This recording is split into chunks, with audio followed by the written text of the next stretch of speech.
అన్నదాత అన్నదాత మీ అన్నదాత చెమటోడ్చి ఆహారాన్నందించే రైతన్నా అనునిత్యం నీ కండదండగా నిలిచే నేస్తం ఎవరన్నా అన్నదాత అన్నదాత మీ అన్నదాత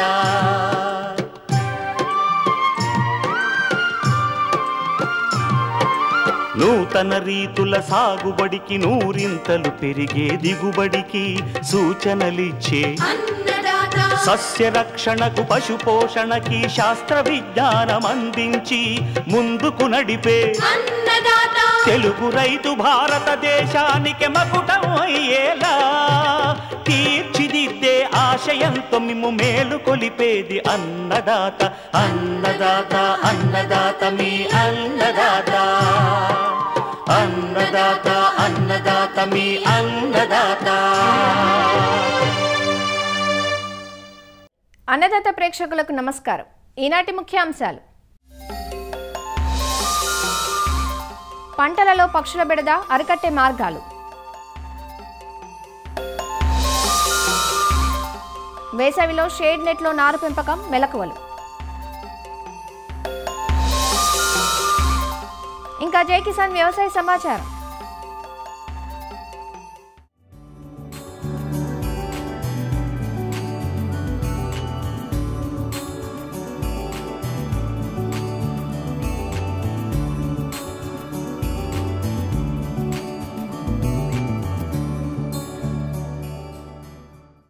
పక్షులు పంటలకు మేలు చేయడం మనకు తెలిసిందే. పంట సాగులో ఉన్నప్పుడు పొలంలో అక్కడక్కడా వాలి నష్టం చేసే పురుగులను ఏరుకొని తింటూ ఉంటాయి. ఈ పక్షులు చాలా వరకు పంటలకు లాభసాటిగా ఉన్నా కొన్ని పంటలకు మాత్రం బెడదగా పరిణమించాయి. ముఖ్యంగా జొన్న, మొక్కజొన్న, ప్రొద్దుతిరుగుడు, చిరుధాన్యపు పంటలలో కంకి దశలో పక్షులు గింజలను తిని నష్టం చేస్తాయి. అంతేకాదు కూరగాయ పంటలు, పండ్ల తోటల్లోనూ వీటి బెడద ఎక్కువగానే కనిపిస్తుంది. శాస్త్రీయ పద్ధతులను ఆచరణలో పెట్టడం ద్వారా పంటలను పక్షుల బారి నుంచి కాపాడవచ్చంటూ వివరాలు తెలియజేస్తున్నారు ఆచార్య ఎన్జీ రంగా వ్యవసాయ విశ్వవిద్యాలయం, శ్రీకాకుళం జిల్లా నైరా వ్యవసాయ కళాశాల విస్తరణ విభాగం అధ్యాపకులు డాక్టర్ డి చిన్నమనాయుడు. వ్యవసాయంలో ఇటీవల కాలంలో పక్షుల బెడద కూడా ఎక్కువైపోతుంది. ఈ పక్షుల వల్ల కూడా పంటని నష్టపోవడం కూడా ఎక్కువగా జరుగుతుంది. ప్రధానంగా ఖరీఫ్ పంటలతో పోల్చుకుంటే రబీ కాలంలో వేసే పంటల్లోనే ఈ పక్షుల బెడద ఎక్కువగా ఉంటుంది. అది కూడా జనవరి, ఫిబ్రవరి నెలల్లో కన్నాను మార్చి, ఏప్రిల్ నెలల్లోని పక్షుల బెడద ఇంకా ఎక్కువైపోతుంది. ఎందుకంటే పంటలు తక్కువ ఉంటాయి, తక్కువ విస్తరణ ఉంటాయి. పక్షులు కూడా ఆహారం దొరక్క ఎక్కడ పంట ఉంటే అక్కడ పెద్ద పెద్ద గుంపులుగా, సమూహాలుగా ఈ పక్షులు వచ్చి పంటను నష్టం చేయడం అనేది చూస్తుంటాము. ప్రధానంగా ఏంటంటే మొక్కజొన్నలో మనకి ఎక్కువగా నష్టం కనిపిస్తుంటుంది. అదేవిధంగా ప్రొద్దుతిరుగుడులో మనకు ఎక్కువగా సమస్య కనిపిస్తుంది. రబీలో తక్కువ విస్తీర్ణంలో ఎక్కడైతే చిరుధాన్య పంటలు వేస్తారో అక్కడ ఈ పిట్టలకి తినడానికి, పక్షులు తినడానికి ఇంకా అవకాశం ఎక్కువైపోయి వాటి ఉధృతి పెరిగిపోతుంది. మరి వీటిని నివారించడం అంత సులువైన పనేం కాదు. పక్షులు వాటి ఆహార అవసరాల కోసం అవి ఎక్కడ పంట ఉంటే అక్కడ, ఎక్కడ తినడానికి తిండి గింజలు ఉంటే అక్కడికి వస్తుంటాయి. కానీ మన పంట నష్టపోకుండా ఉండాలంటే కొన్ని రకాలైనటువంటి సాంప్రదాయ పద్ధతుల్ని, ఒకటి మనం కెమికల్స్ కొట్టేసి చేయడానికి అవకాశం ఉండదు. అవన్నీ గాలిలో ఉండి ఎగురుకుంటూ వెళ్ళిపోతాయి. కాబట్టి ఎలాంటి కెమికల్ పద్ధతులు కూడా ఇందులో మన పక్షుల నుంచి పంటను రక్షించుకోవడానికి అవకాశం లేదు. వాటిని ఏంటంటే భ్రమింప చేయడం లేదా బెదిరించడం, ఇలాంటి పద్ధతులు మాత్రమే మనం చేసుకోవడానికి ఆస్కారం ఉంటుంది. దీనికోసం ఏంటంటే రైతుల తాలూకు అనుభవాలను మేము కొన్ని దగ్గరలో చూడటం జరిగింది. మనం ఈ స్నాక్స్ పెట్టుకునేటువంటి ప్లేట్స్ అంటారు, అంటే అల్యూమినియం ఫాయిల్స్ మనకు తెలుసు, అది సిల్వర్ కలర్లో ఉంటుంది. దాని మీద ఎండ పడితే అది మెరుపు వస్తుంది. అలా మెరుపు వచ్చి వాటిని బెదిరించడానికి కోసం మనకి ఎకరంలో అక్కడక్కడ ఒక 50 ప్లేట్స్ని సిల్వర్ కలర్, అల్యూమినియం కలరు పైకి ఉండే విధంగా, అంటే దాని మీద ఎండ పడితే అది మెరుస్తూ ఉంటుంది. పక్షులు కనుక ఆ పొలం మీద నుంచి వెళ్తే అక్కడ దిగాలనుకున్న ఆ ఎండ తగిలి ఆ మెరుపు వస్తే అక్కడ ఏదైనా లైట్లు పెట్టారు లేదా ఎవరో ఉన్నారని భయపడి ఆ పొలానికి రాకుండా ఉండి పక్క పొలాలకు వెళ్ళిపోతున్నాయి. కాబట్టి అందరూ పెట్టాలి. ఒక్కరు పెడితే కాదు, ఎవరు పెట్టకపోతే వాళ్ళకి ఎక్కువ నష్టం అయిపోతుంది. అదేవిధంగా ఇంకొక పద్ధతి దీనికి మనం ఇంప్రూవ్డ్గా ఏంటంటే ఈ మెరుపు రిబ్బన్లు అంటారు, ఈ ఫ్లాషింగ్ రిబ్బన్స్, మెరుపు రిబ్బన్లు.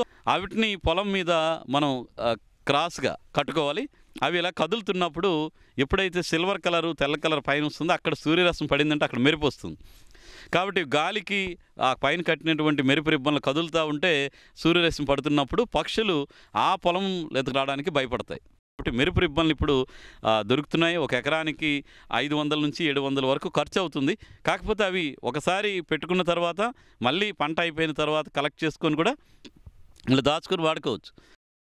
అదేవిధంగా మనకి ఈ దిష్టి బొమ్మలు పెడుతుంటారు ఎక్కువ ట్రైబల్ ఏరియాల్లో. అదొక మంచి పద్ధతి. అది జొన్నలో కానీ మొక్కజొన్నలో కానీ ఏ పంటలు అయినా కానీ దిష్టి బొమ్మ గడ్డితో తయారు చేసుకునేవి, దానికి బట్టలు ఏదైనా క్లాత్స్ మనిషి ఉండేటట్టు భ్రమ కల్పించడానికి అలాంటి బొమ్మలు తయారు చేసి పొలంలో ఒక 2-3 దగ్గరలు పెడితే అక్కడ కూడా పక్షులు వచ్చేటప్పుడు అక్కడ మనిషి ఉన్నారని భయపడి ఆ పొలానికి రాకుండా ఉంటాయి.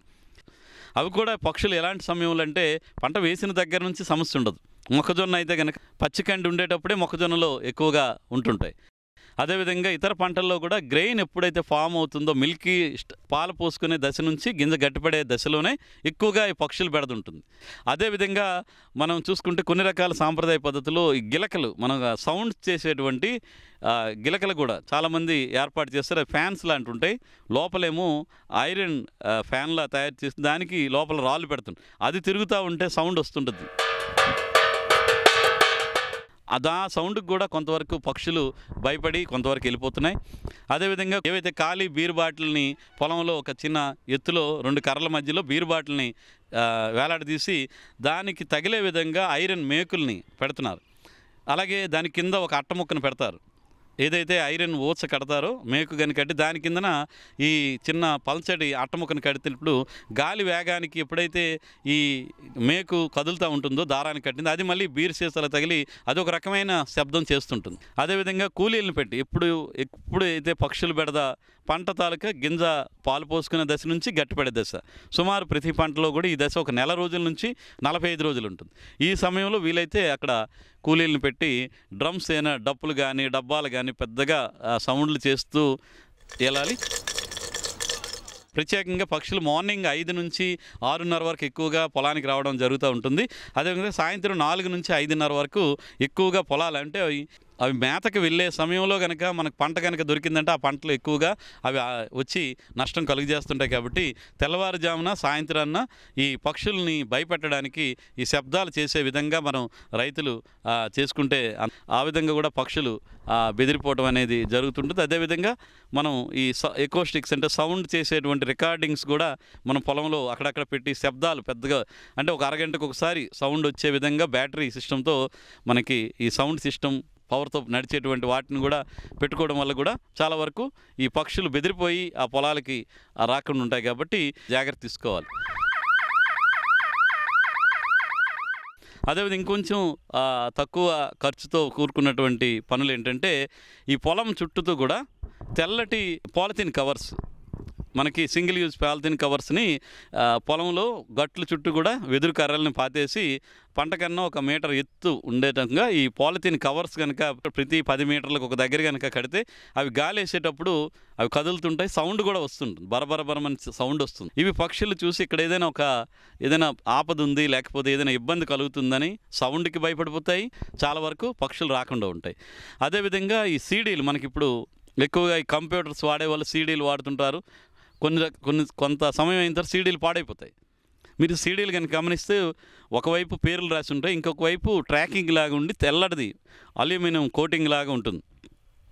అలాంటి సీడీలను తీసుకొని ఆ సీడీల తాలూకా అల్యూమినియం వైపు ఏదైతే ట్రాకింగ్ మన రికార్డింగ్ సైడ్ ఉంటుందో అది ఎండపడే విధంగా మన పొలంలో అక్కడక్కడ కనుక మనం పెట్టుకునే ఏర్పాటు చేసుకుంటే దాని మీద కూడా ఎండపడి మెరుపు ఎక్కువ వస్తుంది. తద్వారా అక్కడ కూడా మనకి పక్షులు చాలా వరకు పొలానికి రాకుండా ఉంటాయి. కాబట్టి పక్షులకి అన్ని కూడా భ్రమ కల్పించడం, బెదిరించడం, భయపెట్టడం ఇలాంటి పద్ధతుల ద్వారానే మనం పక్షుల్ని కొంతవరకు నివారించుకొని పంట నష్టాన్ని తగ్గించుకోవచ్చు.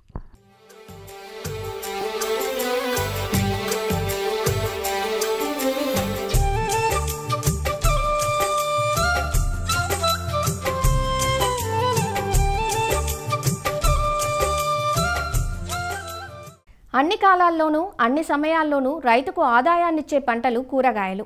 నీటి వసతి ఉన్న రైతులు సంవత్సరం పొడవునా దిగుబడి వచ్చేలా ప్రణాళికతో ముందడుగు వేస్తూ ఉంటారు. మరి కూరగాయ పంటలకు అవసరమైన నారు ఆరోగ్యంగా పెరగాలి కదా. ఎండల్లో బయట ప్రదేశాల్లో నారు మొక్కలను పెంచితే అధిక ఉష్ణోగ్రతలకు లేత మొక్కలు వాడిపోవడంతో పాటు చనిపోయే ఆస్కారం ఎక్కువగా ఉంటుంది. అంతేకాదు చీడపీడల సమస్య కూడా ఎక్కువగా ఉండి నారు పనికి రాకుండా పోతుంది. ఇలాంటి పరిస్థితుల్లో నునులేత నారు అధిక ఉష్ణోగ్రతలు వడగాల్పుల బారిన పడకుండా ఉండేందుకు షేడ్ నెట్ లేదా చలువ పందిరి విధానం భేషుగ్గా ఉంటుంది. అలా 50% నుంచి 70% నీడ కల్పించే షేడ్ నెట్ల క్రింద ప్రోట్రేలలో పెంచడం ద్వారా మేలైన ఆరోగ్యకరమైన నారును పొందవచ్చు. షేడ్ నెట్లలో నారు పెంపకం మెలకువల గురించి ఇప్పుడు తెలుసుకుందాం. సంప్రదాయ పద్ధతిలో కూరగాయల నారు పెంచేటప్పుడు నారు కుళ్ళు సమస్యలతో నారు చనిపోవడం, ఎదుగుదల లేకపోవడం వంటి సమస్యల వల్ల నష్టం కలుగుతుంది. అదే షేడ్ నెట్లో నారు పెంచినట్లయితే నారు ఆరోగ్యంగా పెరుగుతుంది. షేడ్ నెట్లో నారు పెంచడం ద్వారా అనేక ప్రయోజనాలున్నాయి. షేడ్ నెట్లో నారు పెంచడం వల్ల సూర్యరశ్మి నేరుగా మొక్కలపై పడదు. 50% నెట్తో కప్పడం వల్ల ఆ సూర్యరశ్మిని నెట్ అడ్డుకుంటుంది. మిగిలిన 50% మాత్రమే నారు మొక్కలకు అందుతుంది.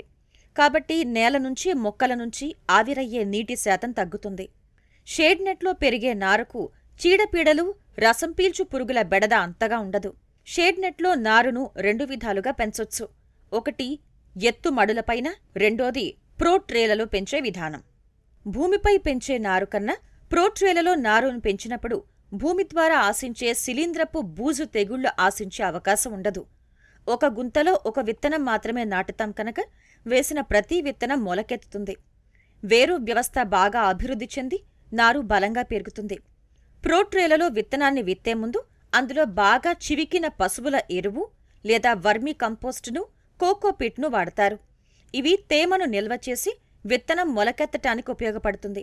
ప్రోట్రేలలో నారును పెంచడానికి 98 రంధ్రాలు కలిగిన ప్లాస్టిక్ ట్రేలను ఎంపిక చేసుకోవాలి. ట్రేలను అమర్చుకోవడానికి బెడ్లను తయారు చేసుకోవాలి. ట్రేలో నింపడానికి కోకోపిట్, వానపాముల ఎరువు, ఎర్రమట్టిని 1:1:1 నిష్పత్తిలో తీసుకుని వాటికి యూరియా, డిఏపి, సూపర్ ఫాస్ఫేట్ను కలుపుకుని బాగా కలియ తిప్పాలి. తర్వాత ట్రైకోడెర్మా, సూడోమోనస్ వంటి జీవ శిలీంద్ర నాశనులను కూడా కలుపుకోవాలి. ఈ మిశ్రమాన్ని ప్రోట్రేలలో నింపుకోవాలి. విత్తన శుద్ధి చేసుకున్న విత్తనాలను ఎంపిక చేసుకోవాలి. ఒక్కో రంధ్రంలో ఒక్కో విత్తనం పడేలాగా వేసుకోవాలి. తర్వాత ఒకదానిపైన మరొక ట్రే పెట్టి దానిపైన పరదాలతో కప్పాలి. ఇలా చేయటం వల్ల ప్రోట్రేలో తేమ శాతం పెరిగి విత్తనాలు తొందరగా మొలకెత్తే అవకాశం ఉంటుంది. 3-4 రోజులకు మొలక వచ్చాక ట్రేలను ఒకదానిపై మరొకటి తీసి బెడ్లపై పరుచుకుని నీరు పోసుకోవాలి. నారుకుళ్ళు తెగులు రాకుండా కాపర్ ఆక్సీ క్లోరైడ్ను పిచికారీ చేసుకోవాలి. ఇలా పెంచిన నారును 45 రోజుల తర్వాత ప్రధాన పొలంలో నాటుకోవచ్చు. అదే ఎత్తు నారుమడి పద్ధతిలో అయితే షేడ్ నెట్లో మట్టిని లోతుగా తవ్వి పెళ్లలు లేకుండా చేసి 15 సెంటీమీటర్ల ఎత్తు, 1 మీటర్ వెడల్పు, తగినంత పొడవు ఉన్న ఎత్తు బెడ్లను తయారు చేసుకోవాలి. బెడ్ల మధ్య నడవడానికి అంతర కృషికి 1 నుంచి 2 అడుగుల ఎడం వదలాలి. బెడ్ పైన 1 అంగుళం మందంలో వర్మి కంపోస్టు లేదా బాగా చివికిన పశువుల పేడ, పలుచగా ట్రైకోడెర్మా పొడి చల్లుకుని పై మట్టితో బాగా కలపాలి. తర్వాత నారుమడులపైన 2 సెంటీమీటర్ల లోతు, 5 నుంచి 10 సెంటీమీటర్ల దూరంలో గీతలు గీసి అందులో విత్తనాలను పలుచగా వేసి వాటిపై పశువుల ఎరువుతో కలిపిన మట్టిని పలుచగా కప్పుకోవాలి. విత్తిన నాటి నుంచి నారు తయారయ్యే వరకు ప్రతిరోజు ఉదయం రోజ్ క్యాన్తో నీటిని పోయాలి. బయట ఉష్ణోగ్రతలు అధికంగా ఉన్నప్పుడు షేడ్ నెట్ పైన అమర్చిన ఫాగర్లను నడిపి లోపలి ఉష్ణోగ్రతను తగ్గించాలి. ఇలా చేయటం వల్ల మొక్కలకు నీరు కూడా కొంతవరకు అందుతుంది. ఈ విధంగా నారు మొక్కల్ని 2 విధానాల్లో పెంచుకోవచ్చు. ఎత్తు నారుమడులలో పెంచే నారు కంటే ప్రోట్రేలో పెంచిన నారు నాణ్యంగా ఉంటుంది. కాబట్టి సాగుదారులు ఈ విధానాలను ఆచరించటం ద్వారా వేసవి తాపం నుంచి సున్నితమైన నారు మొక్కల్ని కాపాడుకుని నాణ్యమైన నారును పొందటంతో పాటు మేలైన దిగుబడిను సాధించే అవకాశం ఉంటుంది.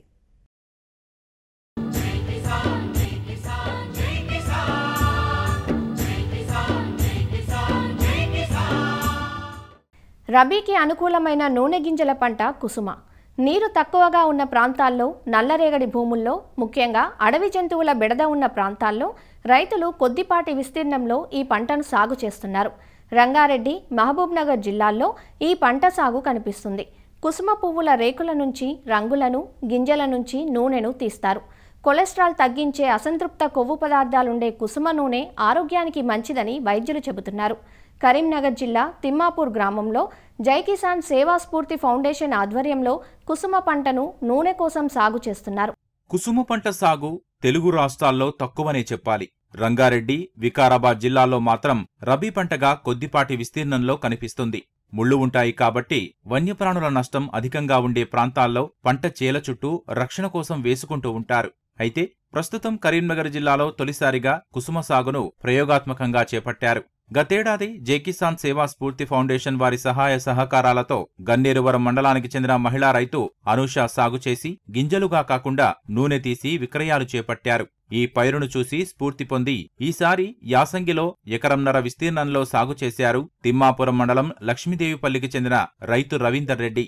కేవలం 2 తడులతో పంట అందివచ్చింది.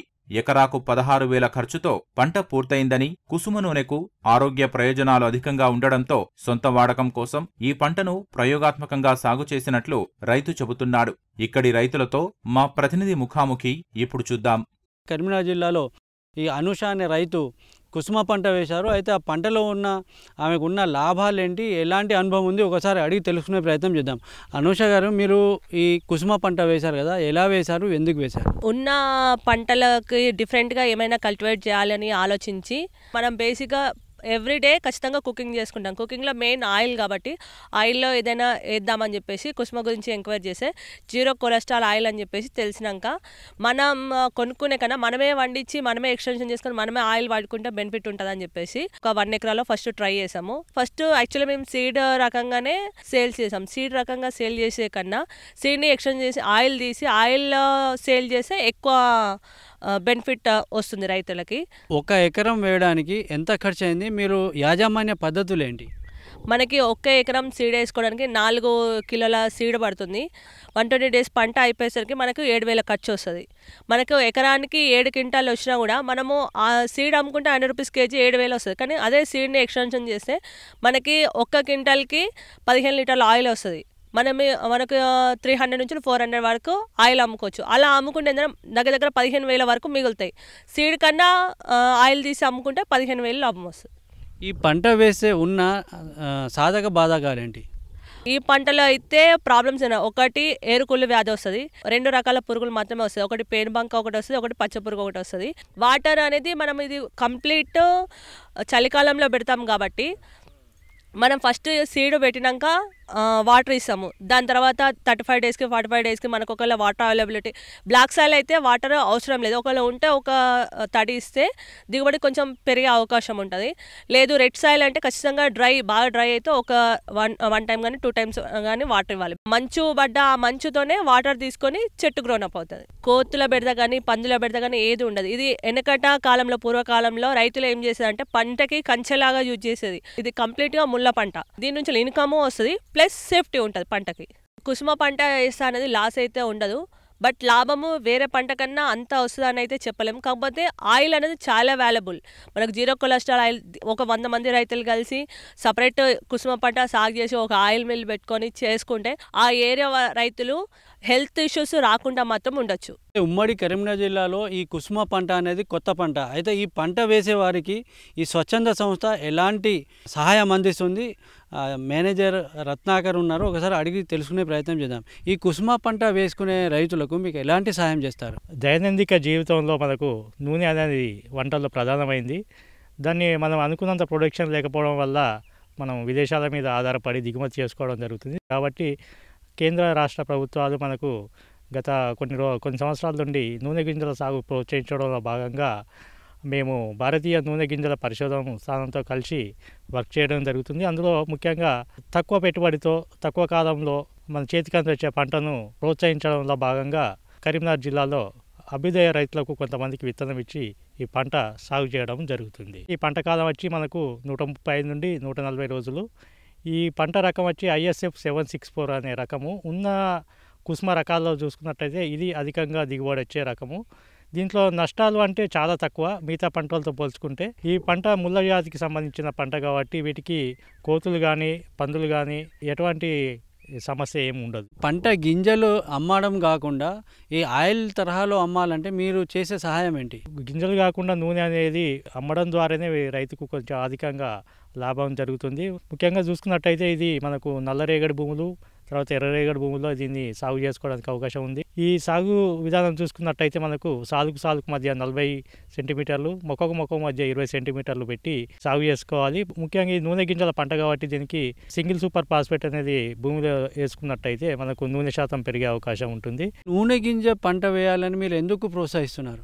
కుసుమ అనేది చూసుకున్నట్టయితే దీంట్లో ప్రతి భాగము చాలా సుగుణాలు కలిగి ఉంది. దీంట్లో ఆకులను తీసుకున్నట్టయితే ఇవి ఆకుకూరగా వాడుకోవచ్చు. అలాగే నూనెలో మనకు కొలెస్ట్రాల్ తక్కువగా ఉండడం వల్ల ఆరోగ్యానికి చాలా ఉపయోగపడుతుంది. ముఖ్యంగా చూసుకున్నట్టయితే వృద్ధరోగులు, తర్వాత డయాబెటిక్ పేషెంట్స్ కానీ, ఇంకా ఎముకల బలానికి కానీ దీంట్లో కే విటమిన్ అనేది ఎక్కువగా ఉండడం వల్ల చాలా ఆరోగ్య ప్రయోజనాలు ఉంటాయి. తర్వాత దీన్ని అజీర్ణానికి కానీ, చిన్న ఋతుక్రమ మహిళలకు వచ్చే ఋతు సమస్యలకు కానీ ఈ నూనె అనేది చాలా బాగా ఉపయోగపడుతుంది. ఈ పంట పట్ల అవేర్నెస్ లేకపోవడానికి కారణాలు ఏంటి? మీ అవేర్నెస్ పెంచడానికి మీరు ఎలాంటి చర్యలు తీసుకుంటున్నారు? ముళ్ళ పంట కాబట్టి దీనికి ఆదరణ కరువు అయింది. ఇప్పుడు మనకు సీడర్లు వచ్చాయి విత్తనం వేయడానికి, తర్వాత స్ప్రే చేయడానికి డ్రోన్లు వచ్చాయి, హార్వెస్టర్ చేయడానికి మనకు అంటే కంబైన్డ్ హార్వెస్టర్లు వచ్చాయి. కాబట్టి ఇది పూర్తిగా ఈ పంటను యాంత్రీకరణగా చేసుకోవచ్చు. రైతులకు సులభంగా చేసుకునే విధానం కాబట్టి ఈ పంటను మేము ప్రోత్సహించడం జరుగుతుంది. భారతీయ నూనె గింజల పరిశోధన సంఘం వారి సహకారంతో మేము రైతులను ఇన్స్టిట్యూట్కి తీసుకెళ్లడం లేదా శాస్త్రవేత్తలను ఫీల్డ్కు తీసుకురావడం ద్వారా ఈ పంట సాగు చేసే విధానాలు, మార్కెటింగు, తర్వాత సాధక బాధకాలు అంటే ఈ పంటలో వచ్చే కష్ట నష్టాలన్నీ రైతులకు ప్రోత్సహించడం జరుగుతుంది. ముఖ్యంగా ఎఫ్పిఓలు ఉన్న దగ్గర రైతులు సంఘంగా ఏర్పడిన దగ్గర ఇట్లాంటి పంటలు ఏర్పాటు చేయడం ద్వారా వాళ్ళే ఓన్గా ఎక్కువ విస్తీర్ణంలో పంట పెట్టి దీన్ని వాళ్ళు బై ప్రోడక్ట్గా వాల్యూ అడిషన్ చేసి నూనె కనుక తీసుకున్నట్టయితే అధికంగా లాభం పొందే అవకాశం ఉంటుంది. పంట సాగు చేస్తున్న రైతు రవీందర్ రెడ్డి మనతో ఉన్నారు. అయితే ఆయన అనుభవం ఏంటో తెలుసుకునే ప్రయత్నం చేద్దాం. రవీందర్ రెడ్డి గారు, మీరు మొదటిసారి వేశారు కదా, మీ అనుభవం ఏంటి? ఎకరన్నర భూమిలో ఈసారి కొత్త విత్తనం వేద్దామన్న ఆలోచన లోపల మా ఏవో గారు సూచన మేరకు ఈ కుసుమ ఈ ISF 764 వెరైటీని వేయడం జరిగింది. వాస్తవంగా పంట బాగానే వచ్చింది. దీనిలో చాలా రకాలైన ప్రయోజనాలు ఉన్నాయని చెప్పి తెలుసుకోవడం జరిగింది. వాస్తవంగా ఈ పంటలో చాలా తక్కువ పెట్టుబడి ఉంది, ప్లస్ ప్రయోజనాలు ఎక్కువగా ఉన్నాయి. కాబట్టి మన నూనెను మనమే ఉత్పత్తి చేసుకోవడానికి ముందుకు వచ్చేసి పంటను కొనసాగిస్తే బెటర్ అని నా ఆలోచన. మీరు ఎన్ని రోజులైంది పంట వేసి? ఏమన్నా తెగుళ్ళు ఏమన్నా వచ్చాయా? తెగుళ్ళు ఏమి రాలేదండి. వాస్తవంగా పంట వేసి ఇప్పటికీ 3.5 నెలలు అయింది. ఇక దాదాపు 15 రోజుల లోపల దీన్ని మనము హార్వెస్ట్ చేయడం జరుగుతుంది. అయితే ప్రస్తుతం ఆరోగ్యం పట్ల శ్రద్ధ పెరుగుతున్న తరుణంలో మన వంట నూనె మనమే తయారు చేసుకున్నామన్న ఉద్దేశం ఉన్న రైతులు ఈ కుసుమ పంట వేసుకుంటే మాత్రం చాలా ప్రయోజనకరంగా తక్కువ పెట్టుబడితో వేసుకోవచ్చని, దానికి అనుగుణంగా సలహాలు సూచనలు కూడా ఇవ్వడానికి స్వచ్ఛంద సంస్థలు కూడా ముందుకు వస్తున్నాయని చెప్పేసి రైతులు అంటున్నారు. నెల్లూరు నుంచి కెమెరా తిరుపతితో అలీముద్దీన్, ఈటీవీ న్యూస్. మరిన్ని విభిన్న అంశాలతో రేపటి అన్నదాతలో మళ్ళీ కలుసుకుందాం. అంతవరకు సెలవు, నమస్కారం.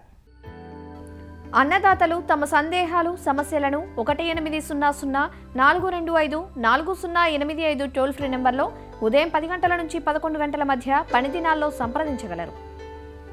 ఈ కార్యక్రమాన్ని యూట్యూబ్లో www.youtube.com/annadaata ETV లింక్ ద్వారా వీక్షించవచ్చు.